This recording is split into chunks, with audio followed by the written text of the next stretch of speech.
Igreja do Senhor Jesus Cristo, presente aqui no santuário e presente em todos os lugares, nos acompanhando pela internet. Paz seja contigo. Epístola aos Efésios, capítulo 2, versículos 8 e 9.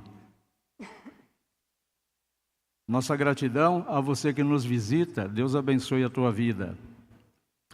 Efésios 2, 8 e 9. Efésios capítulo 2, versículo 8 e 9. Assim escreveu o apóstolo: porque pela graça sois salvos, mediante a fé.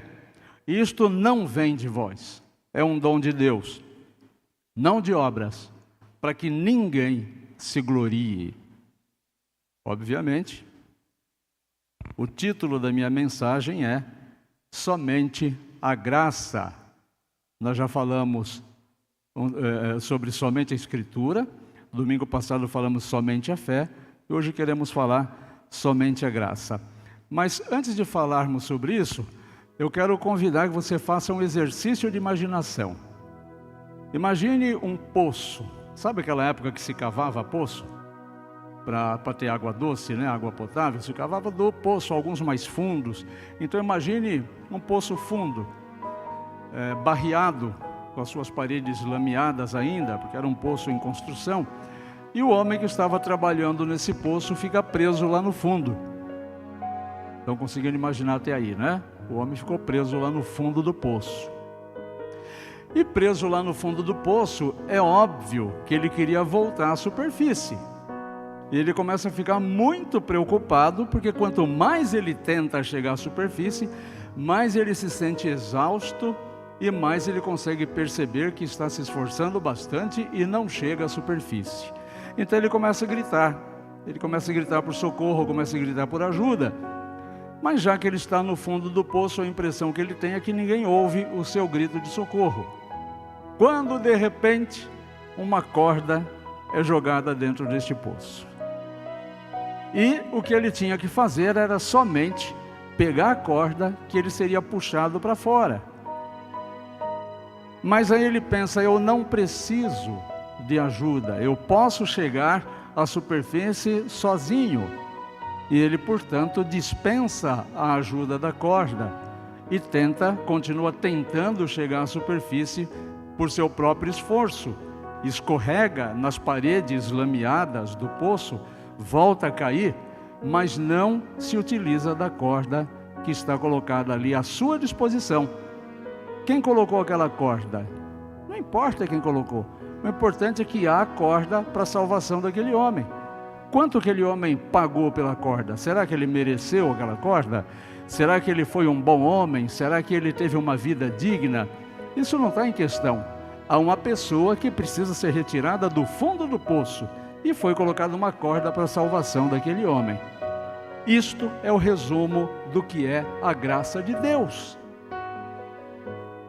A graça de Deus é uma corda colocada a todos nós à nossa disposição, para que sejamos tirados do fundo dos nossos poços de pecados.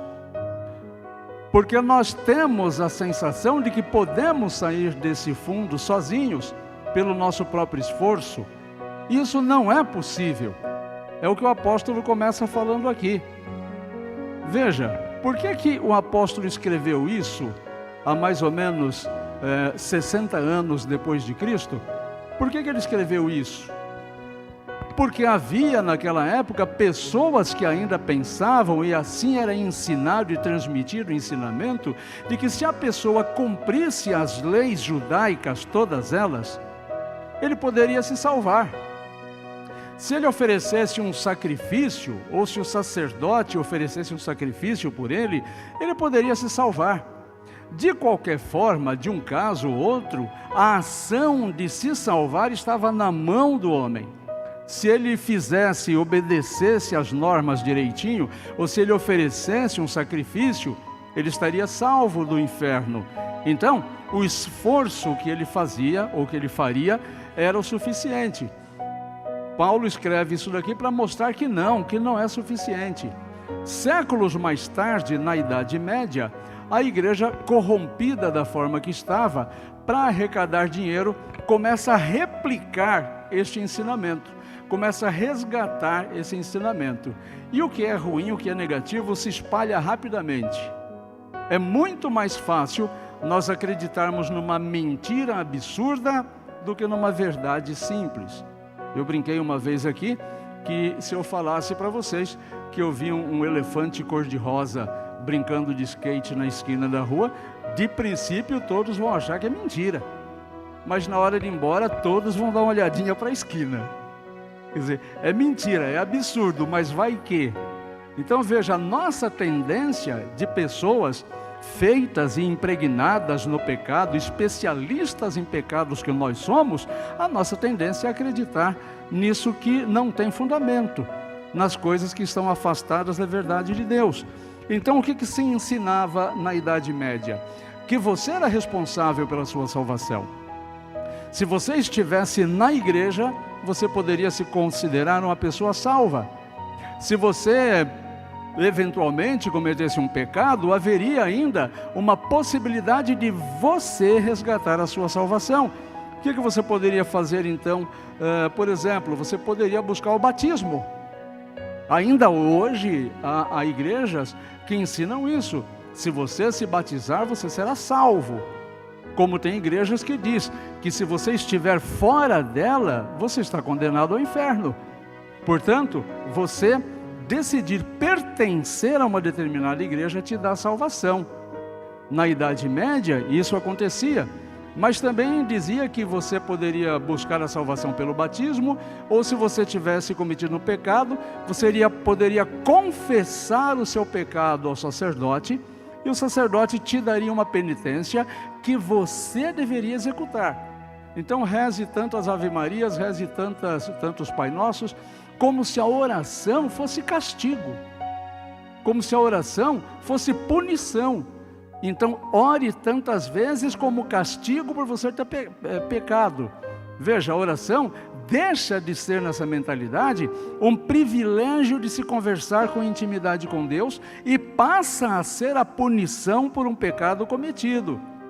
Mas se mesmo assim o seu pecado ainda não tivesse sido no seu coração restaurado, você poderia pagar uma indulgência.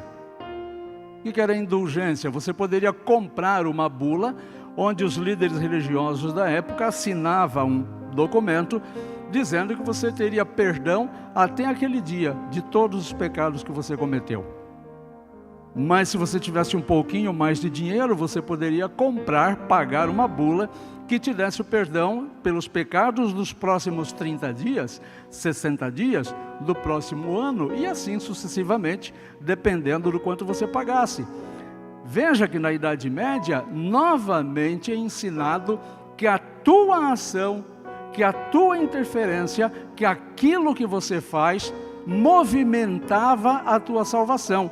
Se não livrasse você do inferno, diminuiria um pouco do tempo que você ficaria no purgatório. Para cada indulgência, ou para cada ano, ou para cada penitência que você cumprisse, diminuiria 7 anos de permanência no purgatório. Ora, veja, nós podemos perceber 3 coisas principais nessa questão da graça de Deus. A primeira é que a graça é um presente imerecido de Deus para nós. Deus quis nos resgatar do pecado. O que Deus encontrou de bom no meu coração, no teu coração? Aliás, parabéns para o grupo de louvor pelas escolhas das letras hoje, as letras perfeitas. Eu não sou crítico de ritmo, eu acho que todos os ritmos cabem num culto, qualquer ritmo que seja. Eu sou muito exigente com a letra, e a letra hoje, todas elas estavam muito bíblicas e muito centradas, muito harmonizadas aqui com o tema da graça.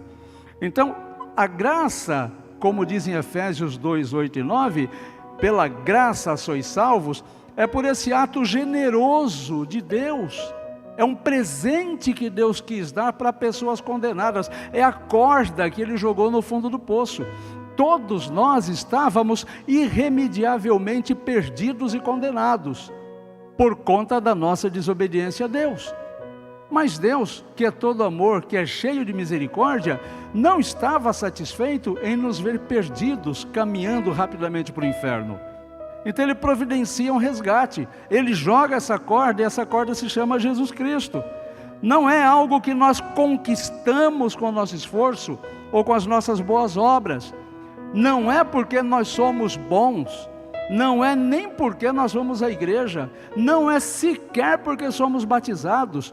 O motivo, a raiz, a origem da salvação nunca esteve na nossa ação. Essa é uma providência de Deus para pessoas como nós que não merecemos essa corda tirada por Deus. E nós somos constantemente pressionados pela nossa sociedade a buscar formas de mentir para nós mesmos e procurar merecimento. O meu coração fica sangrando quando eu converso com pessoas que dizem mais ou menos assim: puxa vida, mas eu estou triste porque a minha fé está fraca, eu estou vacilando, eu acho que eu estou caindo, eu acho que eu estou me afastando, eu não estou conseguindo me manter. E o dó, a pena, é porque a pessoa está alimentando uma mentalidade de que é o esforço dela que a mantém no caminho de Deus, que é o esforço dela que pode torná-la salva ou condenada. Não é pelo esforço da pessoa que Jesus salva a pessoa, é pelo sacrifício dele. Tem gente que diz assim: mas eu cometi um pecado, eu acho que eu perdi a salvação. Quando eu digo isso, eu estou dizendo que há pecado que é maior do que o sacrifício de Jesus na cruz. Essa não é uma visão bíblica.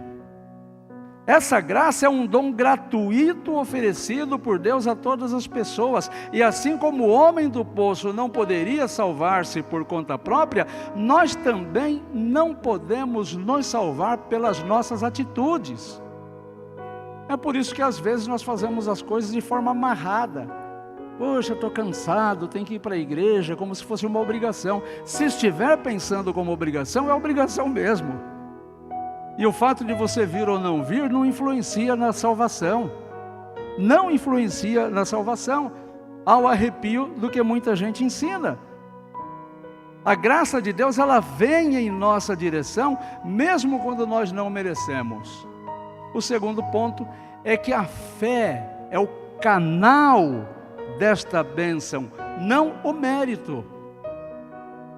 Então quando você diz assim: mas eu estou buscando ter fé, você não consegue por você mesmo ter fé. Assim como você não consegue por você mesmo se santificar, assim como você não consegue por si mesmo se salvar. Todas essas três coisas que eu falei para vocês, fé, santidade e salvação, são iniciativas de Deus vinda para os nossos corações. É Deus que desperta a fé no nosso coração. É Deus que nos convence de todo pecado. É Deus que nos salva da condenação do fogo. É mediante a fé. A fé é a chave deste versículo. Então não existe uma fé fraca ou uma fé forte. Porque não é a tua fé, não é como você acredita. Deus não depende, Deus não é um motorzinho, não é um dínamo que é girado de acordo com a energia que você coloca nele. A mão é de Deus em direção a gente. Nós somos absolutamente passivos nesse sentido. A fé é o canal pelo qual nós recebemos essas bênçãos de Deus, mas a própria fé não é um mérito em si. Ela também é um presente de Deus, assim como a salvação. E quando nós confiamos em Cristo, nós estamos simplesmente segurando a corda da graça que Deus lançou para nós. Então, antes de você segurar essa corda, não adianta você ficar pensando: será que eu mereci essa corda? Será que quem jogou essa corda para mim avaliou o meu passado? Será que eu fiz tudo certinho? Ora, você está no fundo do poço. Não é para questionar isso, é para se alegrar com a corda que está ali e salvar a sua vida, voltar para a superfície. Quando nós confiamos em Cristo, nós estamos simplesmente segurando a corda. A tendência humana é nos fazer acreditar que nós podemos sair do poço sozinhos. Não podemos. E Paulo deixa muito claro isso no versículo que ele escreveu aqui. Paulo deixa claro que a salvação não vem de nós.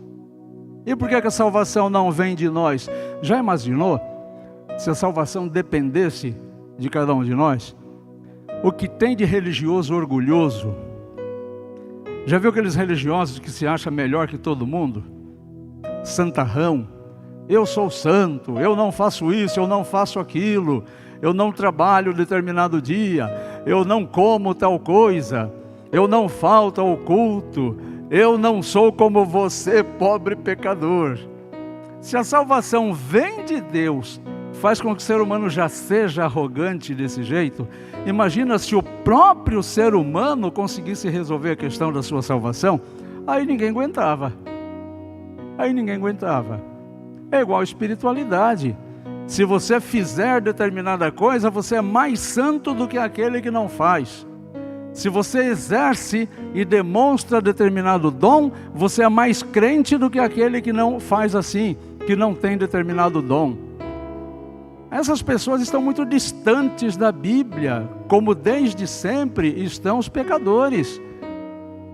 Paulo está dizendo, ele faz uma relação enorme dos dons, para lá no final ele dizer assim: o maior de todos estes é o amor. Então, se nós tivéssemos que buscar, perseguir algum dom, seria o dom do amor, o dom do amar, o dom de ter paz nos relacionamentos, o dom de ter amor pelas pessoas, o dom de não ter inimizade com ninguém, o dom de odiar a coisa errada, mas não odiar a pessoa, de odiar o que Deus odeia, mas amar o que Deus ama. A fé, então, é confiar na obra de Cristo e não nas nossas próprias obras. Um terceiro e último ponto, que está no versículo, é que não vem de obras para que ninguém se glorie. Significa que nenhuma quantidade de esforço humano pode salvar esse ser humano. Eu tenho medo de fazer determinada coisa e ir para o inferno. Então você está dizendo que se você não fizer determinada coisa, você é salvo. Não é pelo que você faz ou deixa de fazer. Nós temos que prestar muita atenção nesses conceitos que vão tomando conta da mente da gente. Porque o diabo, que é acusador e que é mentiroso, faz a gente acreditar nessas coisas. Tira a salvação da mão de Deus e coloca a salvação na nossa mão. Absolutamente herético e impossível. Já pensou a pessoa dizendo assim: eu me salvei? Tem gente que inclusive usa aquela expressão: eu aceitei Jesus. E eu digo: rapaz, você não é fraco não, você aceitou Jesus. E Jesus deve ter ficado assim, bem envaidecido. Ele falou: olha, aquele fulano lá me aceitou. Só falta Jesus agradecer a pessoa, né? Muito obrigado por me aceitar. Nós estamos falando do Criador do universo. O próprio Cristo diz: não foram vocês que me escolheram, foi eu que escolhi vocês. Eu sou a corda para tirar vocês do poço. Vocês não saem do poço sozinhos. Falta de leitura da Bíblia. Na verdade, o Evangelho ensina que toda a glória pertence a Deus. Toda a glória pertence a Deus. Então, se em algum aspecto você trouxer algum elogio para a sua pessoa, por causa de algum esforço, de alguma coisa que você fez, você está muito distante do Evangelho. Porque tudo depende de Deus. Tudo depende do sacrifício de Jesus. Nós somos como aquele homem do poço, incapazes de nos salvar, mas devemos ser agradecidos pela corda da salvação que nos foi oferecida. Abandonar o peso da autossuficiência. Meu irmão, minha irmã, a autossuficiência é um peso que não te leva a lugar algum e que te deixa extremamente para trás na caminhada da salvação. Você não pode se decepcionar, se desanimar com as suas frustrações. Não é nem com os teus acertos, nem com os teus erros que você vai para o céu ou vai para o inferno. O que salva você é o sacrifício de Jesus. Não é você que resolve isso. Então, quando você diz assim, eu preciso melhorar minha espiritualidade, eu gosto de ouvir isso, mas dá vontade de perguntar, para quê? Porque eu quero me tornar mais santo. Para quê? Na intenção de que a pessoa perceba e ouça o que ela está dizendo. Ela não pode se tornar mais santa. É o Espírito Santo que santifica essa pessoa. E essa santidade, essa santificação é gradativa e eterna. Enquanto nós vivermos nesta terra, nós nos tornaremos cada vez mais santificados. Não podemos produzir isso em nós mesmos. Quantas pessoas carregam a culpa ou medo de não terem sido suficientemente boas? Será que eu estou sendo suficientemente fiel a Deus?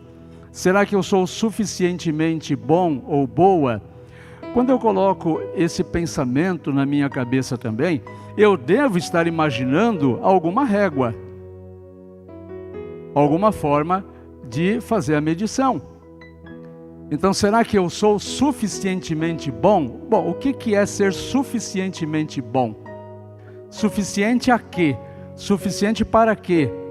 Perceba que isso é levado tão a sério que tem gente que dá esmola, que fazem ofertas, cestas básicas, não sei mais o que, para garantir a salvação. E tem segmento religioso que ensina isso. Para você ser uma pessoa salva, você tem que fazer boas obras. Será que é isso? Qual que é a medição então? Qual que é a referência? Quantas senhorinhas você tem que ajudar a atravessar a rua para você ganhar a sua salvação? Quantas cestas básicas você tem que entregar para você ganhar a sua salvação? Então veja, não é o que você faz, mas é por que você faz. As pessoas, elas devem viver a liberdade do Evangelho e não tentar merecer a graça de Deus. Por isso Jesus diz, se o Filho do Homem vos libertar, verdadeiramente sereis livres. E por que verdadeiramente sereis livres? Porque você já não faz mais um ato de bondade para ser salvo, mas você faz porque é salvo. Você não vai mais à igreja para se salvar, mas você vai porque é salvo. Você não faz a sua profissão de fé para se salvar, mas você faz porque é salvo. Você não abandona uma vida de pecados para se salvar, mas você abandona porque é salvo. Você deixa de confiar nas pessoas para confiar somente em Jesus, porque você é salvo por Jesus. O Evangelho te liberta dessa necessidade de merecer a graça de Deus. Por que você acha que você tem que merecer? Merecer o quê? Então já começa a se convencer disso, você não merece. Em vez disso, passe a confiar no que Jesus fez por você. Isso muda radicalmente a sua visão de fé, sua visão de igreja, sua visão de espiritualidade. Em vez de buscar o seu próprio esforço, comece a refletir no valor do que Jesus fez por você. Concluindo, meus irmãos, nós precisamos responder a essa graça. A graça é um presente oferecido para o ser humano, e nós não podemos ganhar essa graça, nós não podemos sequer merecer essa graça, e é isso que torna essa graça maravilhosa, é isso que torna a salvação, a paz de espírito maravilhosa. O que Jesus diz? É tão claro na Bíblia. Se nós lêssemos a Bíblia sem preconceitos, sem conceitos pré-concebidos, sem a arrogância de achar que sabemos tudo que está escrito lá, nós veríamos Jesus dizendo, eu vos dou a paz, eu não dou a paz como o mundo dá. Jesus diz que a paz dele excede todo o entendimento humano. Isso significa que se você está atravessando uma dificuldade, essa dificuldade que você atravessa é parecida com a dificuldade de milhões de pessoas sobre a face da terra. Mas se você tem Jesus, você sabe o poder infinito que tem Jesus para mesmo nesse momento de dificuldade te dar paz de espírito. Você sabe quem está no controle de todas as coisas. Você sabe a que final as coisas chegarão. E não é porque você é bonzinho ou porque é malzinho, porque Ele é o Senhor de todas as coisas. Eu gosto de pensar, por exemplo, o Gustavo está ali brincando com a netinha dele, eu digo assim, que o Senhor Jesus Cristo, neste exato segundo, está passando a mão nos cabelinhos do tataraneto do Gustavo. Isso que nós chamamos de futuro, para Deus é um presente eterno. Então por que Deus se encanta e quer fazer e quer nos salvar? Por amor. Por que Ele vai salvar você? Não é problema meu. Isso é um problema dEle, isso é uma questão dEle. É Ele que decide quem Ele salva e quem Ele não salva. Eu usei esse exemplo esses dias agora, com uma pessoa muito querida. Se eu tenho amizade com uma pessoa, ok? Uma amizade já bastante evoluída. Eu posso, sendo amigo dessa pessoa, ir na casa dele, abro o portão, abro a porta, deito no sofá, pego o controle remoto, ligo a televisão, pego uma fantaúva na geladeira dele, começo a beber e peço para ele não me importunar. É assim que funciona? Mesmo que seja um parente. Qual que é a primeira coisa que eu tenho que fazer? Tocar a campainha no portão, não é isso? Aí ele vai decidir se abre o portão para mim. Se ele abrir o portão para mim, talvez ele me convide a entrar e abra a porta da casa dele. E lá na casa dele, talvez ele me ofereça um cafezinho na xicrinha com pires. Talvez. O que isso significa? Que a casa é dele, as regras são dele. E se eu estou na casa dele, eu tenho que submeter-me às regras dele. Então quem entra no céu, quem não entra no céu, essas regras são do Senhor Jesus. Não são os meus critérios, não são sequer os teus critérios, não são sequer os critérios dos maiores teólogos da terra, absolutamente. Os critérios são do dono do céu, Jesus. Então Deus não está pedindo, meus queridos, que você sofra procurando alguma maneira de merecer o amor de Deus, mas que você usufrua deste benefício, que você se alegre com este benefício. Então o foco não é a intensidade da tua fé, mas o objeto da tua fé, Jesus. Então não existe fé fraca e não existe fé forte, existe o objeto da fé. No que você tem colocado a sua fé? Numa promessa? Num sinal que você pede? Quem pede sinal não é a fé, quem pede sinal é a dúvida. No que é que você tem colocado a sua fé? Numa corrente? No número de semanas? No esforço, numa oferta de sacrifício, como os estelionatários da fé chamam? Para você vender sua casa e levar tudo lá para o dono da igreja? É nisso que você está colocando a sua fé? É numa oração forte para curar uma enfermidade? É nisso que você tem colocado a sua fé? Não é no que você coloca a sua fé. Você não consegue essas bênçãos espirituais porque você faz isto ou deixa de fazer aquilo. Você consegue essas bênçãos espirituais pelo poder de Jesus. Então não é a sua fé, mas é o objeto da fé. Que nós possamos hoje sair daqui com essa verdade no coração. Nós somos salvos pela graça, mediante a fé, e isso é dom de Deus. Esse é um princípio valoroso da reforma protestante. E aí, se nós abrirmos o nosso coração para entender essa verdade, certamente nós vamos passar a viver a nossa vida em gratidão a Deus por esse presente maravilhoso, refletindo a graça que nós recebemos em cada ato das nossas vidas, sabendo que tudo o que somos e tudo o que temos vem do Senhor. Quando nós entendemos essa graça, esse amor por Deus, nós não vivemos como bastardos. Nós não nos comportamos como bastardos. Nós nos comportamos como filhos e filhas de Deus. Porque Jesus disse: pelos frutos conhecereis a árvore. Então, por aquilo que nós fazemos, por aquilo que nós falamos e por aquilo que nós pensamos, nós demonstramos se nós estamos segurando nesta corda para sair do poço ou se nós estamos confiando que do poço saímos por conta própria. Que Deus te abençoe e que a graça de Deus seja suficiente para transformar a tua vida poderosamente. Amém?